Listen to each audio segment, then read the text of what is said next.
Today on Will Bake for Food, we're going to make this delicious stabilized whipped cream. Only food for me. Food. Welcome back to Will Bake for Food. Today I'm going to show you how to make a stabilized whipped cream. You can find all of the ingredients and a detailed list of instructions on my Will Bake for Food blog. So let's get started. I've measured out a cup of heavy whipping cream and the highest fat content that you can find. It's kind of hard to find at the store, but make sure that it says heavy whipping cream on it. And I've separated out 2 tablespoons of this heavy whipping cream so that it can become to room temperature. Now, what we need to do is stick this heavy whipping cream back into the refrigerator so that it can stay chilled. And I've placed my stand bowl and the whisk attachment into the freezer so everything is starting to chill. Okay? Be right back. So the next thing that we need to do is to bloom our gelatin. I've got 4 teaspoons of cold water into my pot here. If you have a smaller pot that works, this is the smallest pot that I have at the moment. And 1 teaspoon of gelatin. And I'm just gonna sprinkle it over top of my water here so that it can start to bloom. This needs to sit for about 5 minutes so that it can start to absorb all the water and become a nice bloomed gelatin. Then we take it to the stove and melt it. Okay, so here's what the gelatin looks like. It's kind of, it's gelatinous, if you will. And now we're gonna put it on medium heat just so that it kind of melts into a liquid form. There we go. Once it starts steaming, you're done. Okay, so my bowl is chilled and my whisk attachment is chilled. And now I've got the remainder of my whipping cream, heavy whipping cream, that I'm gonna put into my bowl here.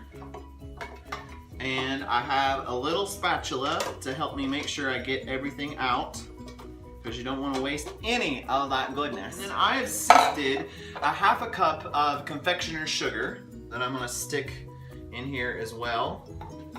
You just want to sift it to make sure that you don't have any lumps or anything like that. Stick that in there. Turn it on as high as it'll go. So we're starting to get a bit of a soft peak in our whipped cream. So now what we do is we're going to temper our gelatin, because it's still a little warm, but we want to make sure that it doesn't set up completely, right? Because the moment that this hits cold, it's gonna solidify again. So we're gonna put this 2 tablespoons in here, kind of mix it in. Now, we're gonna turn our mixer back on high and then drizzle this in. Now for our last little touch, we're gonna put in a teaspoon of vanilla extract, and I have Mexican vanilla, so if you have some that is clear, then it won't tinge the color. This will darken this just a little bit, but keep it mixing. Put in your vanilla extract and keep a whooping. I'm gonna wipe down the sides of the bowl and make sure all that vanilla gets in there. And voila, about a minute and a half later, what you have is a whipped cream that is able to be used for decorating and is stabilized and has a peak on it, like that.